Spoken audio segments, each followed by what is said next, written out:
ठीक है, अपने को क्या देखना है, क्वाड्रिलेटरल।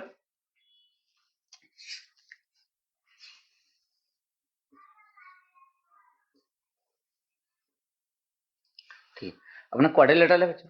ठीक है, तो अपन क्वाड्रिलेटरल की बात करें तो क्वाड्रिलेटरल क्या होता है, सिंपल सा एक अपना क्लोज कर्व, या मैं कहूं एक पॉलीगन जो कितनी साइडों से मिलकर बना हो, 4 साइडों से मिलकर बना हो, वो अपना क्या कहलाता है, पॉलीगन अपना क्वाड्रिलेटरल कहलाता है। इसके vertex A, B, C, D. ठीक है, तो इसमें साइड कितनी होगी अपनी, 4 साइड होगी। एंगल्स कितने होंगे अपने, 4 एंगल्स होंगे। इसमें अपनी वर्टेक्स कितने होंगे, इसमें 2 वर्ट सॉरी 4 वर्टेक्स होंगे, 4 वर्टेक्स होंगे। फिर इसमें एक और चीज होती है, ट्राइंगल में एक चीज नहीं होती, पर यहाँ पे एक एक्स्ट्रा चीज आती है अपने पास में। क्या आती है, जिसको अपन बोलते हैं डायगोनल। क्या बोलते हैं, ठीक है, एक ऐसा क्लोज कर्व जो 4 लाइन सेगमेंट से मिलकर बना हो, वो आपका क्वाड्रिलेटरल कहलाता है। लेकिन क्वाड्रिलेटरल के शर्त कंप्लीट करने के लिए उसे एक शर्त और कंप्लीट करना होगा, सिर्फ 4 लाइनों से बने किसी भी शेप को हम क्वाड्रिलेटरल नहीं कह देंगे। सर वो अगली शर्त क्या है, तो जैसे कि हमें पता है कि आपके एक क्वाड्रिलेटरल के अंदर कितने डायगोनल होते हैं, 2 डायगोनल होते हैं। अब बात करें डायगोनल बोलते किसे हैं, तो अच्छा, जो अपनी एडजेसेंट वर्टेक्स है उन्हें छोड़कर जब अपन सामने वाले वर्टेक्स के ऊपर क्या करते हैं, एक लाइन सेगमेंट बनाते हैं, तो ये आपका क्या बनाता है, डायगोनल बनाता है। तो एक डायगोनल आपका एसी हो गया, दूसरा डायगोनल आपका बीडी हो गया। जैसे अपन 4 साइडों की बात करें तो A B, B C, C D और ए डी। 4 एंगल की बात करें तो angle A, angle B, angle C और एंगल डी हो गया। ठीक है, 4 वर्टेक्स की बात करें तो ए, बी, सी, डी हो गए। डायगोनल की बात करें तो ए, सी और आपका बी डी, ये 2 डायगोनल हो गए। सर आपने चौथी शर्त नहीं बताई। ठीक है, तो अगली शर्त क्या कहती है कि किसी एक डायगोनल होने के लिए क्या होना होगा, कि भैया जो आपका सॉरी, जो क्वाड्रिलेटरल है, ये होने के लिए आपके जो डायगोनल है ये क्वाड्रिलेटरल के अंदर होने चाहिए। पहले अपन डायगोनल की ठीक से बात कर लें कि डायगोनल किसे कहते हैं, फिर अपन उस वाली शर्त पे आते हैं। ठीक है, तो अपन ने इसमें तो आपके क्वाड्रिलेटरल में आपने बोल दिया सर अपोजिट साइडों को, अपोजिट वर्टेक्स को मिला तो आपका क्या बन जाएगा, डायगोनल बन जाएगा। पर यदि मैं आपसे कहूं कि भैया ये मेरे पास में पेंटागन है, ठीक है, क्या मेरे पास में ये पेंटागन है, तो इसमें मुझे आप डायगोनल बताओ। ठीक है, ये ए हो गया, ये बी हो गया, ये सी हो गया, ये डी हो गया, ई हो गया।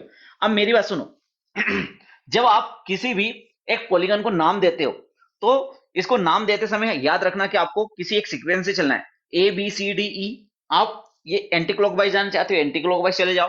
ए बी सी डी इस तरह से जाने चाहते हो, इस तरह से ले जाओ।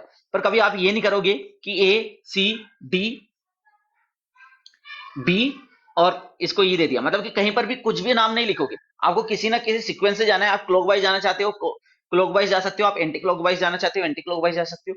किसी भी वर्टेक्स से नाम देना चालू करना चाहते हो कर सकते हो, पर ऐसा नहीं होगा कि ए के बाद में सी आ गया और सी के बाद में डी आ गया, डी के बाद में बी आ गया, ऐसा नहीं होगा। सीक्वेंस से चलना होगा। ठीक है, किसे चलना होगा, सीक्वेंस से, इस चीज का याद रखना।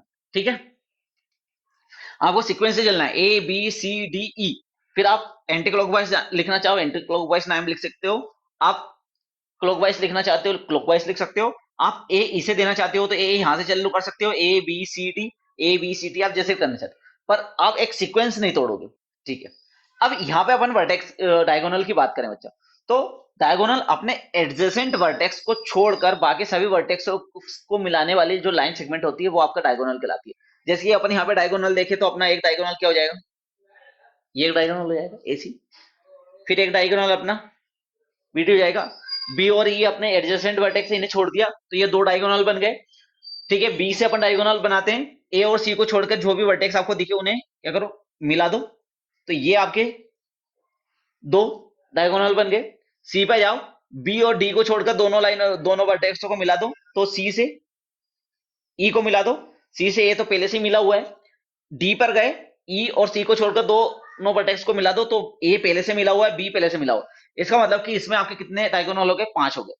इसी तरीके से आप किसके अंदर, हेक्सागन के अंदर बना, मतलब डायगोनल क्या है, आपके एडजेसेंट वर्टेक्स को छोड़कर बाकी जो भी वर्टेक्स बचे हैं उन्हें आप एक लाइन सेगमेंट से मिला दो, तो जो लाइन सेगमेंट आपको दिखाई देगा वही आपका क्या कहलाता है, डायगोनल कहलाता है। ओके, ठीक है, डायगोनल की कैसे समझ में आई। ओके, तो डायगोनल हो गया क्लियर। अब हमारे पास में एक क्वाड्रिलेटरल के अंदर कितने डायगोनल देखने को मिलते हैं, दो डायगोनल देखने को मिलते हैं। अब मैं कुछ इस शेप का एक क्वाड्रिलेटरल बनाना चाहता हूं। मानो मैंने ये कुछ दिल टाइप का दिख रहा है, ठीक है, पर दिल नहीं है, ठीक है। एक लाइन सेगमेंट मान लो ए, बी, ये सी, और ये क्या हो गया, डी हो गया, ठीक है। मैंने क्या कहा कि भैया अपने एडजेसेंट वर्टेक्स को छोड़कर आपको क्या करना है, वर्टेक्स को मिलाना है। तो मैंने ए से बी को छोड़ा, डी को छोड़ा, इसके अपोजिट कौन हो गया आपका, सी हो गया। एक वर्टेक्स, एक डायगोनल, ये हो गया।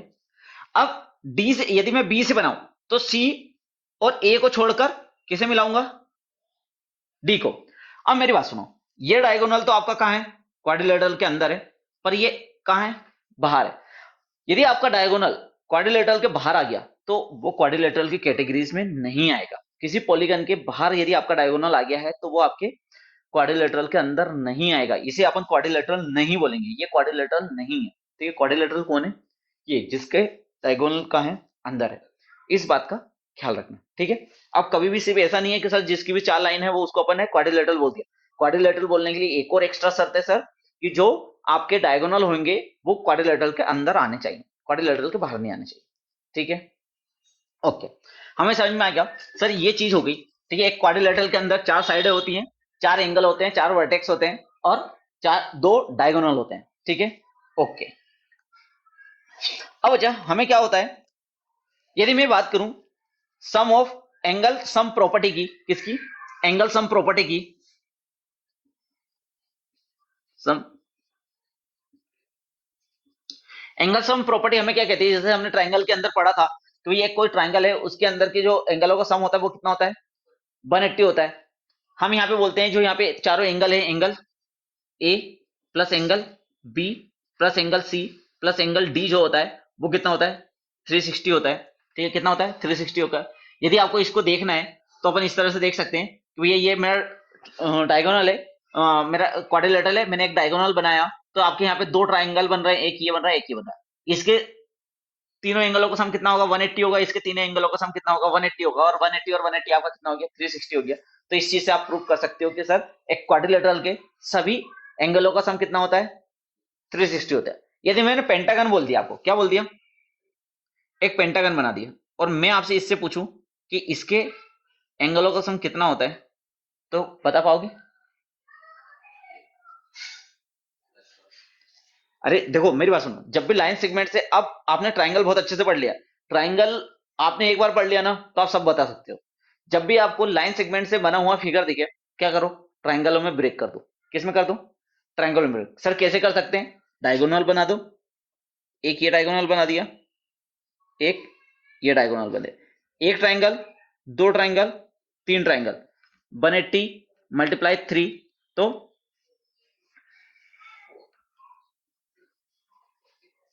हेक्सागन का बोलूंगा तो बना दोगे, ठीक है।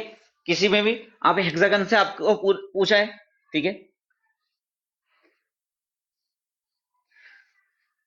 एक ये ट्राइंगल, एक ये ट्राइंगल, एक ये ट्राइंगल, कितने बन गए, एक, दो, तीन, चार, 4 इंटू 180, 720, ठीक है। कोई सा भी हो, ठीक है। आपका पॉलीगन है, पॉलीगन किसे कहते हैं, ऐसा फिगर जो लाइन सेगमेंट से मिलकर बना हो और कैसा हो, क्लोज हो, पॉलीगन कहलाता है। अब जब आपके पास में पॉलीगन दिखेगा तो आप क्या करोगे, सभी को पॉलीगन हो तो आप एक एक लाइन बना के आप ट्राइंगल में उसे ब्रेक कर सकते हो, ट्राइंगल में ब्रेक कर सकते हो, जितने ट्राइंगल में ब्रेक किया 180 को उतने ट्राइंगल से मल्टीप्लाई कर देना, आपके उसके सारे एंगलों का सम निकल कर आ जाएगा। इस तरीके से आपसे पेंटागन पूछे, हेक्सागन पूछे, ऑक्टागन पूछे, कुछ भी पूछ ले, और उसके इंटीरियर एंगलों का सम पूछ ले, किसका एंगलों का सम, इंटीरियर एंगलों का सम। तो इंटीरियर एंगलों का सम कैसे बता दोगे, उसके जितने भी ट्राइंगल बन रहे होंगे उनको 180 से मल्टीप्लाई कर देना, ठीक है। तो आप किसी के भी इंटीरियर एंगलों का सम बता सकते हो, ठीक है। अब क्या होता है कि हमने देख लिया कि ये अपना क्या है, क्वाड्रिलेटरल है, ठीक है। अब अपने पास में कुछ स्पेशल टाइप के क्वाड्रिलेटरल आता है, ठीक है। देखो क्वाड्रिलेटरल तो कोई भी हो सकते हैं, ठीक है। तो भैया जिसके चार साइडें हों और उसके डायगोनल क्या होना चाहिए, अंदर होना चाहिए, वो अपना क्वाड्रिलेटरल कहला जाता है, ठीक है। इसमें से कुछ लिखना तो नहीं है ना, ठीक है। अब हमारे पास में क्वाड्रिलेटरल तो बहुत तरह के आते हैं, पर कुछ ऐसे क्वाड्रिलेटरल आए जिसकी स्पेसिफिक प्रॉपर्टीज थी, जिनके अपन ने कुछ स्पेशल नाम दे दिए बच्चा। क्या कर दिया उनके अपन ने? स्पेशल नाम दे दिए। अब उन्हीं स्पेशल नामों को अपन क्या करते हैं, आगे बढ़ाएंगे। सबसे पहले सर हमें ऐसा क्वाड्रिलेटरल मिला जिसकी जो एक पेयर था वो क्या था? पैरेलल था। ठीक है, मान लो ये ए बी सी डी है और ये आपकी ए बी पैरेलल है सी डी के। पैरेलल का साइन होता है, इक्वल के साइन को खड़ा करते हैं पैरेलल का साइन बन जाता है। तो ए बी पैरेलल है सी डी के। देखो आपके क्वाड्रिलेटरल के अंदर कितने पेयर होते हैं? दो पेयर होते हैं। देखो पेयर बोलने मतलब कि दो साइडों की बात कर रहे होंगे, है ना? पेयर मतलब दो साइडों की बात कर रहे होंगे, एक साथ दो साइड है। तो एक पेयर के अंदर दो साइडें होती हैं। यदि आपका एक पेयर क्या हो गया बच्चा? पैरेलल हो गया, तो वो आपका क्या कहलाता है? ट्रापोजियम कहलाता है। क्या कहलाता है आपका? ये ट्रेपेजियम कहलाता है। ओके,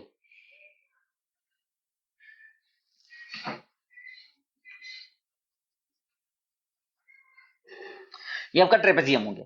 ठीक है, अब इसी ट्रेपेजियम में मैं क्या कर दूं, यदि इसके दोनों पेयर, आप दोनों अपोजिट पेयर, ठीक है, अपोजिट पेयर, देखो यहां पे पेयर भी बोले ना तो अपोजिट पेयर है ना, क्योंकि पेयर तो बहुत सारे हो सकते हैं, इन दोनों को भी पेयर बोल सकता हूं। ये एडजेसेंट पेयर कहलाते हैं। ठीक है, ए बी एडी का एडजेसेंट पेयर है, ए बी डीसी का अपोजिट पेयर है। ठीक है, कौन सा पेयर है? अपोजिट, है ना? एडजेसेंट मतलब आइट साइड वाले, अपोजिट सामने वाले। ठीक है, तो जो अपोजिट पेयर हैं जब वो पैरेलल होते हैं तो आपका ट्रेपेजियम बनता है। यदि एक पेयर क्या हो गया? पैरेलल हो गया। यदि दोनों ही पेयर आपके, ये इसके अंदर ए बी पैरेलल है सी डी के पहले से ही है, और यदि मैंने ए डी पैरेलल कर दी किसके? बीसी के। ठीक है, मतलब कि अपोजिट बोथ पेयर, है ना, टू अपोजिट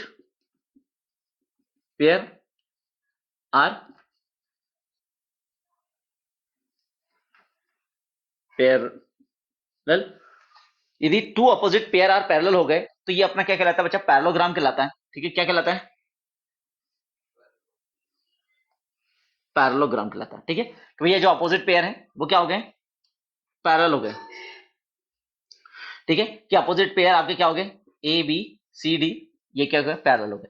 हमने ट्रेपोजियम में, तो मैं ये बोल सकता हूं कि जो मेरा पैरेललोग्राम है वो क्या है? ट्रेपेजियम भी है। ठीक है, क्योंकि ट्रेपेजियम की शर्त देखो, यहाँ पे आप सबका शर्त याद रखना कि किस क्वाड्रिलेटरल को मैं क्या बोल सकता हूं, कब बोल सकता हूं। ठीक है, यदि आपको ये याद रहा तो फिर आपको किसी भी क्वाड्रिलेटरल को पैरेललोग्राम प्रूव करना, ट्रेपेजियम प्रूव करना, स्क्वायर प्रूव करना, रोम्बस प्रूव करना, ये सारी चीजें पूछते हैं अपने से इसमें। ठीक है, तो फिर अपन जब तक आपको सारी शर्तें पता होगी कि कब मैं किस क्वाड्रिलेटरल को क्या बोल सकता हूं, तो आप फिर चीजों को अच्छे से प्रूव कर पाओगे। इसलिए पहले क्या याद करोगे कि भैया किस क्वाड्रिलेटरल को मैं क्या बोलता हूं? सबसे पहले नाम। ठीक है, तो अपने पास में सबसे पहले आता है ट्रेपेजियम। जब एक पेयर क्या हो? पैरेलल हो। अब किसी भी क्वाड्रिलेटरल में मुझे एक पेयर को पैरेलल बताना है तो मैं कैसे बता सकता हूं? मेरे पास पैरेलल थ्योरम्स है। ठीक है, किन्हीं भी दो लाइनों को पैरेलल बताने की। कौन कौन सी है?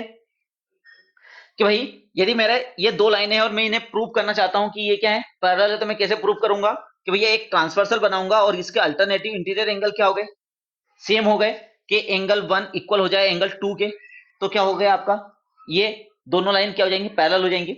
यदि आपका ये मान लो ये एंगल 3 है और ये एंगल 4 है, एंगल 1 प्लस एंगल 3 में किसी तरीके से 180 प्रूव कर दूं, सेम साइड ऑफ ट्रांसवर्सल 180 है, तो ये लाइनें क्या है? पैरेलल है।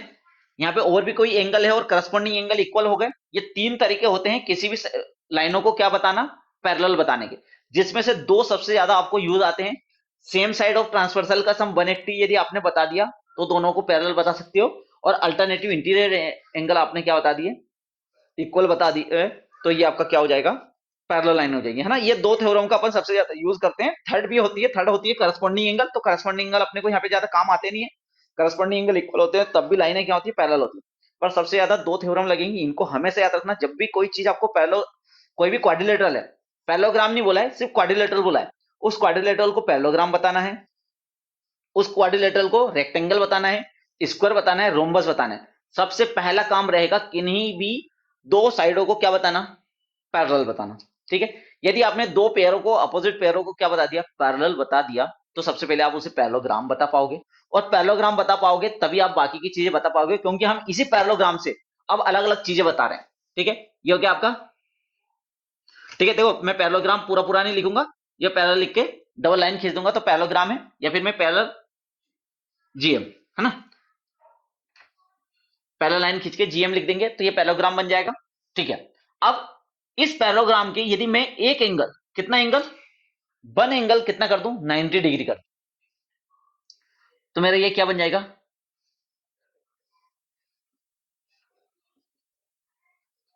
अब रेक्टेंगल क्या होता है, रेक्टेंगल एक पैरेललोग्राम होता है, क्या होता है, पैरेललोग्राम होता है। पैरेललोग्राम में कैसे प्रूव करूंगा कि भैया ए बी, यदि मेरा ए बी क्या हो जाए, सी डी के पैरेलल हो जाए और ए डी पैरेलल हो जाए बी सी के, और कोई एक एंगल, एंगल ए क्या हो जाए 90 डिग्री। सर कोई एक एंगल, बाकी एंगल 90 नहीं होंगे क्या, बच्चा यदि मैंने एक एंगल 90 प्रूव कर दिया तो ऑटोमेटिक सारे के सारे एंगल क्या हो जाएंगे, इसके 90 हो जाएंगे। कैसे हो जाएंगे देखते हैं। ये एंगल मान लो कि ये क्या अपन ने प्रूव किया, ये 90 है। अब अपन प्रूव करना चाहते हैं सर क्या इसके बाकी एंगल भी 90 होते हैं क्या, देखते हैं। देखो अब पैरेललोग्राम है तो हमें पता है कि ए बी किसके पैरेलल है, सी डी के, ठीक है, और ए बी सी डी के पैरेलल है, और आपका ए डी क्या है, सेम साइड ऑफ ट्रांसवर्सल है, और सेम साइड ऑफ ट्रांसवर्सल है तो आपका इन दोनों का सम एंगल 90 और एंगल डी, ठीक है, 90 प्लस डी आपका कितना होगा, 180 के बराबर होगा, तो एंगल डी कितना हो जाएगा, 180 के आपका ये 90 हो जाएगा। तो इस तरह से ये 90 हो गया। फिर आप यहाँ पे भी लगा सकते हो, यहाँ पे लगा सकते हो। आप क्या देखोगे कि भैया यहाँ पे ये तो क्या हो गए, सारे इक्वल हो गए, ठीक है। तो आपको किसी भी एक पैरेललोग्राम को रेक्टेंगल बताना है तो क्या बताना होगा कि भाई पैरेललोग्राम के अंदर एक एंगल क्या हो गया, 90 हो गया, तो हम बता देंगे कि आपका रेक्टेंगल है। तो आपको प्रूव करने को आता है कि एक क्वाड्रिलेटरल रेक्टेंगल है, प्रूव कीजिए। तो पहले अपन को क्या बताना पड़ेगा कि ये पैरेललोग्राम है, और जब अपन ने पैरेललोग्राम बता दिया तो किसी भी तरीके से अपने को एक एंगल को क्या बताना पड़ेगा कि ये 90 है। देखो सारे एंगल इसलिए नहीं बोला क्योंकि यहाँ पे प्रूव करना पड़ता है, तो बच्चे सारे एंगल कौन प्रूव करेगा, ठीक है। अपन ने एक एंगल 90 प्रूव कर दिया तो अपने को पता है एक 90 तो सभी के सभी 90, और जब अपन ने एक बता दिया तो अपना काम खत्म। तो अपने को ज्यादा लंबा नहीं करना पड़ेगा, इसलिए अपन ने इसके डेफिनेशन में क्या रखा है कि भाई अपोजिट साइड है क्या हो, पैरेलल हो, या मैं कहूं कि एक कोई पैरेललोग्राम है उसका एक एंगल क्या हो जाए 90 हो जाए। तो सबसे पहले अपन को पैरेललोग्राम प्रूव करना पड़ेगा, और पैरेललोग्राम प्रूव करने के बाद में एक एंगल 90 बताना पड़ेगा, ठीक है। अब इसी पैरेललोग्राम में यदि मैं सारी साइडें क्या कर दूं, इक्वल कर दूं, क्या कर दूं, सारी साइडें इक्वल कर दूं, तो रेक्टेंगल मतलब ऐसा लिखते हैं कि अपोजिट साइड इक्वल कर दी, अभी बता रहे हैं, अभी अपन आ रहे हैं। पहले फिर पैरेललोग्राम की 5 प्रॉपर्टीज होती हैं, वो 5 प्रॉपर्टीज में बता दूंगा। उन्हीं प्रॉपर्टीज को फिर बाद में अपन कंक्लूड करेंगे। ओके, अब यदि मैं इस रोम्बस की सारी साइडों को क्या कर दूं, इक्वल कर दूं, कि ये इसके इक्वल है, ये इसके इक्वल है, तो ये क्या कहलाएगा, आपका रोम्बस कहलाएगा। क्या कहलाएगा,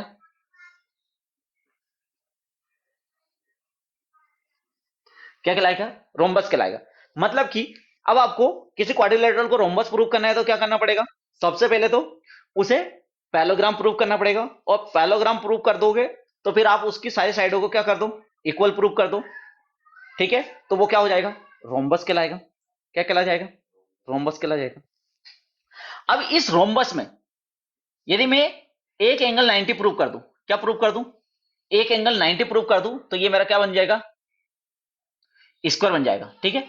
ये सारी साइडें इक्वल तो पहले से ही है, और एक एंगल कितना हो गया 90 हो गया, तो ये मेरा क्या हो जाएगा, स्क्वायर हो जाएगा। अब देखो यहाँ पे सीक्वेंस, यहाँ पे एक नंबर का क्वेश्चन बनता है, क्या बनता है कि क्या रोम्बस ट्रेपेजियम है, बताओ है या नहीं। एक पेयर तो पैरेलल, यहाँ पे तो दो दो है, सिर्फ एक ही हो जाए तो ही वो ट्रेपेजियम हो जाए। अपने पास तो एक और एक्स्ट्रा में है, तो एक्स्ट्रा हो, एक्स्ट्रा 4 हो जाए कोई फर्क नहीं पड़ता, पर मिनिमम कितने होने चाहिए, एक होना चाहिए। इसका मतलब कि मेरा रोम्बस क्या है, ट्रेपेजियम। क्या मेरा ट्रेपेजियम स्क्वायर है क्या, ट्रेपेजियम स्क्वायर, ट्रेपेजियम स्क्वायर हाँ हो सकता है, मतलब कि अगर मतलब दोनों पेयर जो है वो पैरेलल हो जाए अपोजिट, रोम्बस भी ट्रेपेजियम बोल सकते हैं। मैंने कहा क्या ट्रेपेजियम स्क्वायर है क्या, ट्रेपेजियम स्क्वायर नहीं है बच्चा, ठीक है। वाइस वर्सा यहाँ पे नहीं चलेगा, ध्यान रखना। हाँ मेरा स्क्वायर जरूर ट्रेपेजियम है, पर मेरा ट्रेपेजियम स्क्वायर नहीं है, ठीक है। हो भी सकता है नहीं भी, पर अभी तो क्या, क्योंकि मेरा ऐसा ट्रेपेजियम जिसके दोनों पेयर क्या हो, पैरेलल हो, और सारी साइडें इक्वल हो, तभी मैं उसे स्क्वायर बोल सकता हूं, नहीं तो नहीं बोल सकता। तो मैं डायरेक्टली ट्रेपेजियम को स्क्वायर नहीं बोल सकता। हाँ, पर मैं स्क्वायर को डायरेक्ट ट्रेपेजियम बोल सकता हूं। ठीक है, अब मैं ये आपसे पूछूं, क्या मेरा स्क्वायर पैरेललोग्राम है?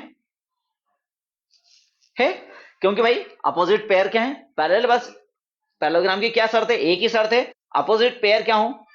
पैरेलल हो। तो वो मेरा क्या कहलाएगा? पैरेललोग्राम कहलाएगा। ठीक है, ओके। तो इस तरह याद रखना, आपका जो एक स्क्वायर है, क्या एक स्क्वायर रेक्टेंगल है?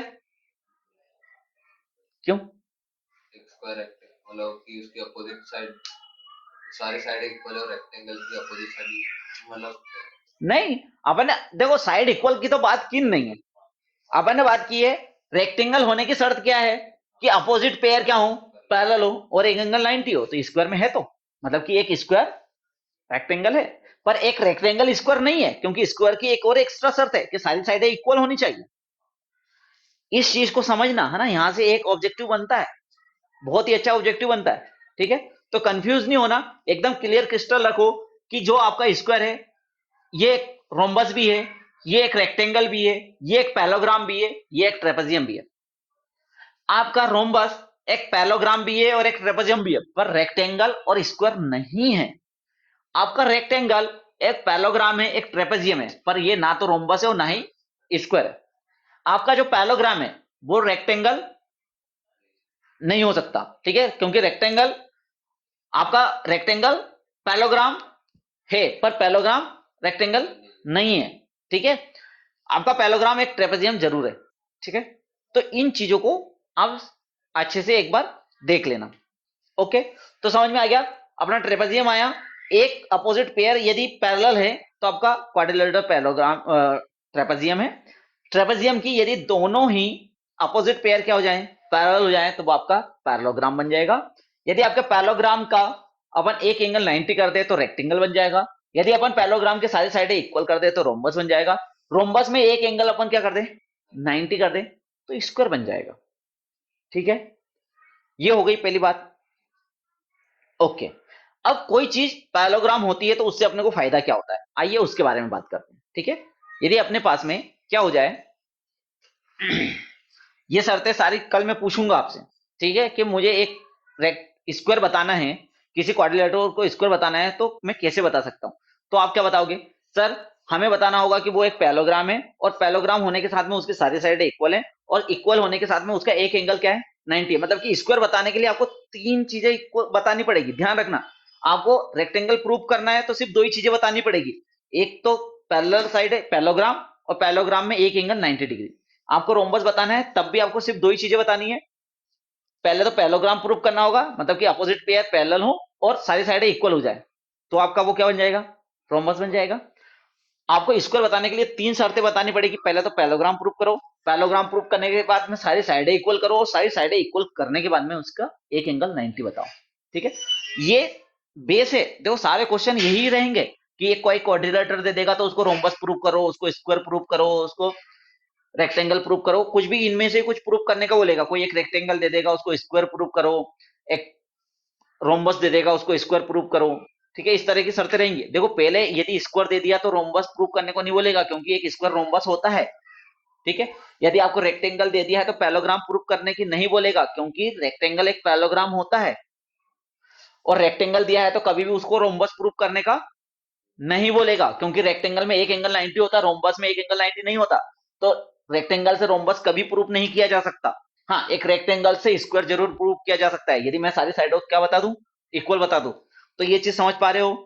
क्योंकि ये चीज समझ गए तो किसी भी क्वेश्चन में करने में दिक्कत नहीं आएगी। क्योंकि सबसे पहले बच्चों के दिमाग में दिक्कत क्या आती है कि करें क्या। ठीक है, यदि आपके लक्ष्य आपके सामने दिखेगा तो आप दौड़ पाओगे, यदि लक्ष्य नहीं दिखेगा तो आप जा नहीं पाओगे, है ना, इधर उधर भगते रहोगे।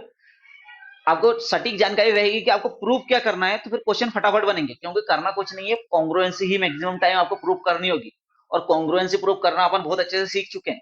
ठीक है, और उसके बाद में अब अपन कुछ कोई एक चीज पैरेललोग्राम है तो उसे मैं क्या क्या गिवन डाटा निकाल सकता हूं, ये आप देखेंगे।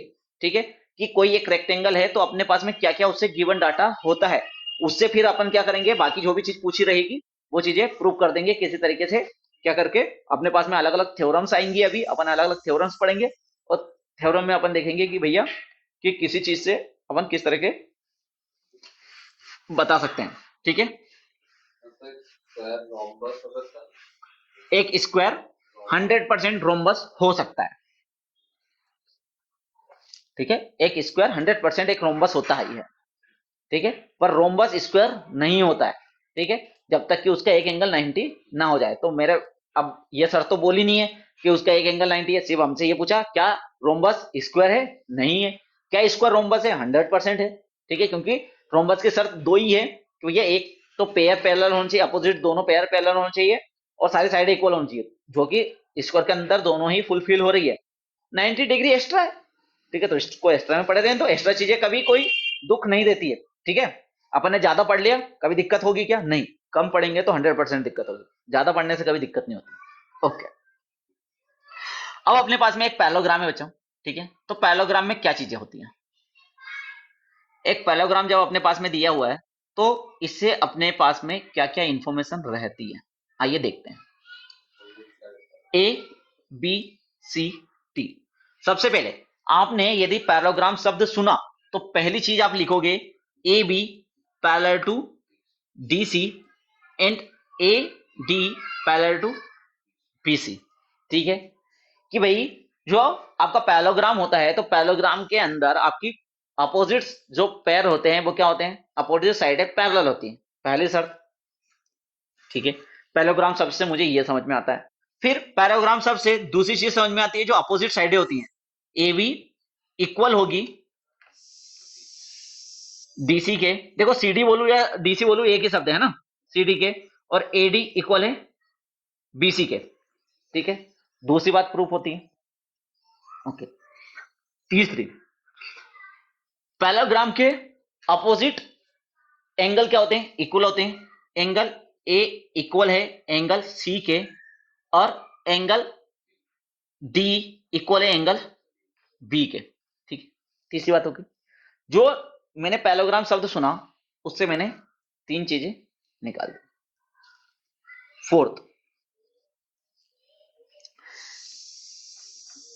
डायगोनल आर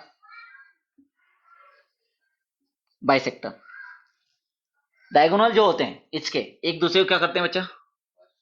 बाइसेक्ट करते हैं। बस पैलोग्राम शब्द सुनते से अपन बता देंगे कि भाई इसके डायगोनल क्या करते हैं? बाइसेक्ट करते हैं, मतलब कि ए ओ इक्वल होगा ओ सी के, और बी ओ इक्वल होगा ओ डी के। पैलोग्राम शब्द सुनते से ये चार इंफॉर्मेशन मैं लिख सकता हूं, और इनमें से जो इंफॉर्मेशन मेरे काम की होगी मैं उसे रख लूंगा, बाकी को अलग कर दूंगा, ठीक है। पांचवी पांच, मतलब एंगल वास्ते नहीं करती एंगल। नहीं, ये पैलोग्राम में कहीं पर भी नहीं है कि एंगल बाइसेक्टर नहीं है। मे भी कर भी सकती है, वो अपन डिपेंड, अपन देखेंगे कब किस कंडीशन में करती है कब नहीं करती, वो आगे बात करेंगे, ठीक है, क्योंकि अपने पास में कुछ थ्योरम होगी, कुछ ये चीजें सब प्रूव करने वाली है बाकी की। पर पैलोग्राम शब्द सुनते से बिना प्रूफ के मैं ये चीजें बता सकता हूँ, ठीक है। ये सारी चीजें मैं लिख सकता हूँ, ठीक है। लास्ट, कि भाई इसके डायगोनल जो है में और में नॉट इक्वल, ठीक है। इसके डायगोनल इक्वल भी हो सकते हैं और नहीं भी, ठीक है। मैं यहां पे बता देता हूं कब इक्वल होते हैं, जब आपके पैलोग्राम क्या हो? स्क्वायर हो, और रेक्टेंगल हो, तो आपके डायगोनल क्या होते हैं? इक्वल होते हैं बच्चा, ओके। और जब आपके रोम्बस और सिर्फ पैरेललोग्राम है,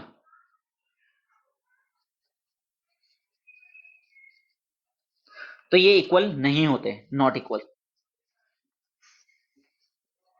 सिर्फ इतना लिखा है कि पैरेललोग्राम है और सिर्फ इतना लिखा है रोम्बस है, तो इसके डायगोनल इक्वल नहीं होते हैं। लेकिन आपके यदि ये क्या हो जाए, रोम्बस हो जाए, तो ये क्या होते हैं? इक्वल होते हैं, ठीक है। अब देखो, ये तो पैरेललोग्राम की शर्तें हो गई। अब बात कर लेते हैं, तीन चीज अपन ने और देखी थी इससे। अपन ने एक बनाया था रेक्टेंगल, एक बनाया था अपन ने इसका रोम्बस, फिर एक रोम्बस से अपन ने बनाया था स्क्वायर, ठीक है। तो देखो, इसके रेक्टेंगल का पहली बार शर्त तो कंप्लीट होती है, ठीक है। दूसरी शर्त भी कंप्लीट होती है कि भाई जो अपोजिट साइड होती है वो क्या होती है, इक्वल होती है। तीसरा, आपके इसके अपोजिट एंगल जो होते हैं इक्वल होते हैं। चौथा, इसके जो डायगो देखो सॉरी ये डायगोनल में अपन ने क्या बोला, डायगोनल आर बाइसेक्ट, हाँ बाइसेक्ट तो करते हैं, ठीक है। तीसरा पॉइंट भी और फोर्थ पॉइंट भी क्या होता है, वैलिड होता है। और साथ में इसका जो फिफ्थ पॉइंट होता है वो भी क्या होता है, वैलिड होता है। साथ में एक एक्स्ट्रा होती है कि इसके जो एंगल होते हैं A, angle B equal to angle C equal to angle D equal to 90 degree, ठीक है। जो आपका ये दूसरा पॉइंट है, ये एंगल अपोजिट एंगल क्या, इसका तो चारों ही एंगल इक्वल होते हैं और कितने के होते हैं, 90 डिग्री के। ये अपने पास में एक एक्स्ट्रा थिंग आ जाती है, किसके लिए, रेक्टेंगल के लिए, ठीक है। ये याद रखना है अपने को, ओके। अपोजिट एंगल भी तुरंत ये भी लिख सकते हैं। हाँ अपोजिट एंगल इक्वल तो होते ही है, वो तो आपके रोम्बस से पता चल जाएगा, मतलब कि पैरेललोग्राम से पता चल जाएगा। अपोजिट एंगल तो इक्वल होते हैं, साथ में अपोजिट क्या है, इसके तो चारों ही इक्वल होते हैं और कितने के होते हैं, 90 के होते हैं। इतनी एडिशनल इंफॉर्मेशन अपने पास में है, ठीक है। रेक्टेंगल में क्या इंफॉर्मेशन अपने पास में एडिशनल है कि भाई इसके सारे ही एंगल क्या है, इक्वल है और 90 के है, ठीक है। ये अपने पास में एक एक्स्ट्रा इंफॉर्मेशन है पैरेललोग्राम से हटकर। और दूसरा, इसके जो डायगोनल है वो भी इक्वल है, ठीक है। ये दो बात अपने पास में एक्स्ट्रा है, ठीक है। ये चार बातें तो सभी को पता है, लेकिन ये दो बातें रेक्टेंगल के लिए, रेक्टेंगल को स्पेशल बनाती है। अब बात करते हैं रोम्बस की।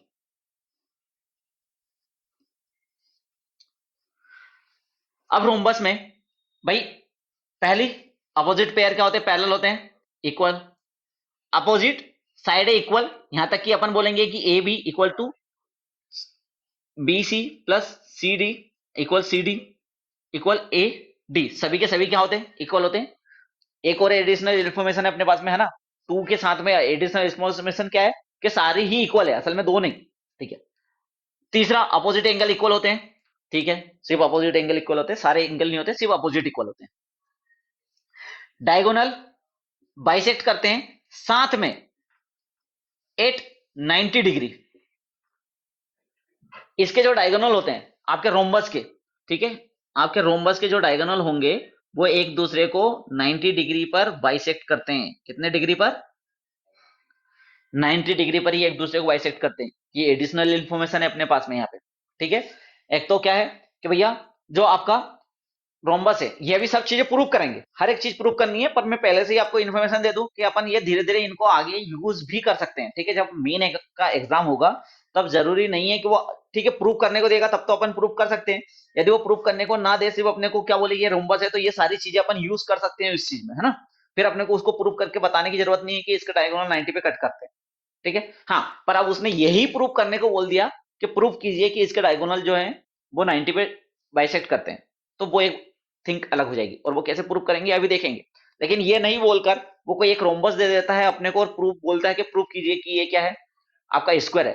तो वहां पे यदि अपने को जरूरत पड़ेगी तो अपन इसके डायगोनल को क्या मान लेंगे, एक दूसरे पे परपेंडिकुलर मान लेंगे, ठीक है। तो इसके जो डायगोनल होते हैं एक दूसरे पे क्या होते हैं, परपेंडिकुलर होते हैं, ठीक है। ये एडिशनल इन्फॉर्मेशन है अपने पास में।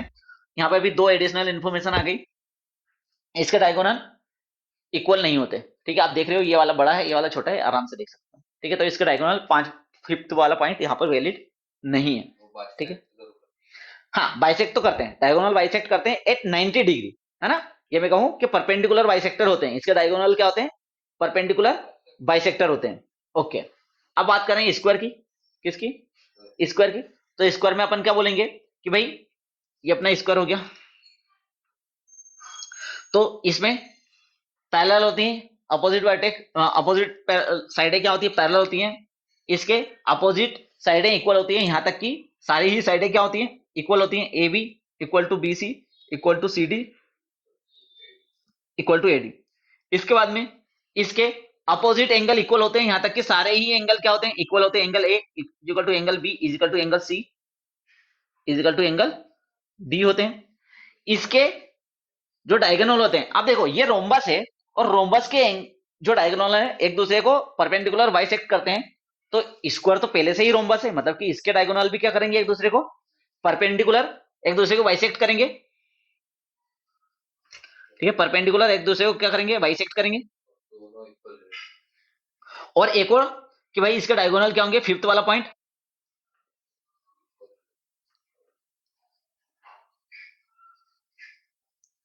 आर इक्वल, डायगोनल क्या होते हैं इसके, इक्वल होते हैं, ठीक है।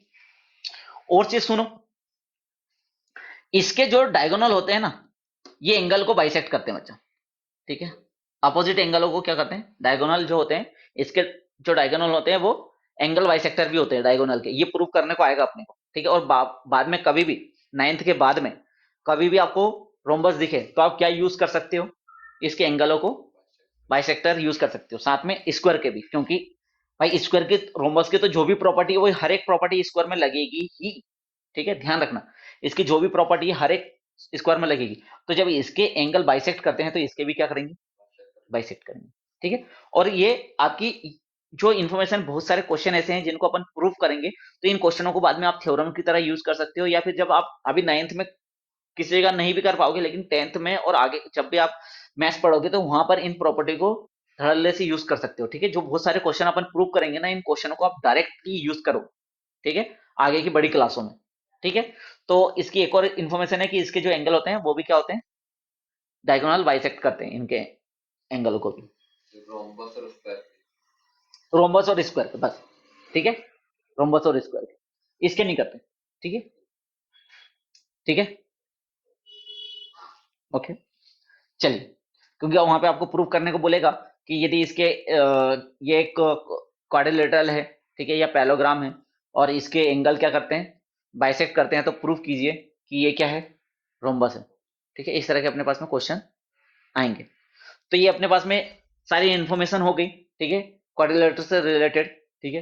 अब आज अपन क्लास यहीं पे खत्म करते हैं, ठीक है। आप क्या करोगे, कल आपके बुक में सर ये डेफिनेशन लिखी हुई है, ठीक है। यहाँ पे ये स्टार्टिंग में जो आप देख रहे हो ये सारी इंफॉर्मेशन है, डायग्राम के सहित। आपके जो बुक आपको बनाने की कही थी फॉर्मूला बुक, उसके अंदर सारे डायग्राम बनाओगे, ठीक है। सबके पहले प्रॉपर्टी लिखोगे कि रोम्बस किसे कहते हैं, ट्रेपेजियम किसे कहते हैं, पैलोग्राम किसे कहते हैं, आपका रेक्टेंगल किसे कहते हैं, रोम्बस किसे कहते हैं, और आपका स्क्वायर किसे कहते हैं। पहले ये प्रॉपर्टी लिखोगे, बाद में इनकी सारी इंफॉर्मेशन लिखोगे कि यदि एक कोई रोम्बस है तो उसकी क्या क्या प्रॉपर्टी है। ये 5 प्रॉपर्टी। फोन लाए हो क्या, चलो ठीक है, कोई बात नहीं, बाद में कोई भी चीज देखनी हो अपन वीडियो डाल देंगे, वीडियो में देख लेना, ठीक है। तो बाकी की ये जो एडिशनल इन्फॉर्मेशन है ये भी बाद में, रोम्बस लिख के, पैलोग्राम लिख के ये पांचों प्रॉपर्टी डालोगे, रेक्टेंगल लिख के ये सारे पांचों प्रॉपर्टी डालोगे, रोम्बस लिख के फिर पांचों ये जितनी भी प्रॉपर्टी इसकी ये डालोगे, इसको डाल के ये सारी प्रॉपर्टी डालोगे। जब आपको ये सारी प्रॉपर्टी याद हो जाएगी तो फिर ये क्वेश्चन मक्खन हो जाएंगे, ठीक है। फिर ज्यादा क्वेश्चन रहेगा, फिर अपने को बस किस तरीके से कहां पर किस तरह की कॉन्ग्रुएंसी लगानी है ये देखनी है। अब कल से अपन कुछ थोड़ी सी थ्योरम्स देखेंगे, जैसे कि अपने पास में एक थ्योरम्स आती है कि भैया इसका जो डायगोनल होते हैं, पैलोग्राम का जो डायगोनल होता है वो क्या करता है, इसके दो कॉन्ग्रुएंट ट्राइंगल में बांटता है। थ्योरम देखेंगे, थ्योरम को प्रूफ करेंगे, ठीक है, और क्वेश्चन लगाएंगे, ओके। चलिए ठीक है। तो ट्रेपेजॉइड के साथ प्रॉपर्टी होती है कि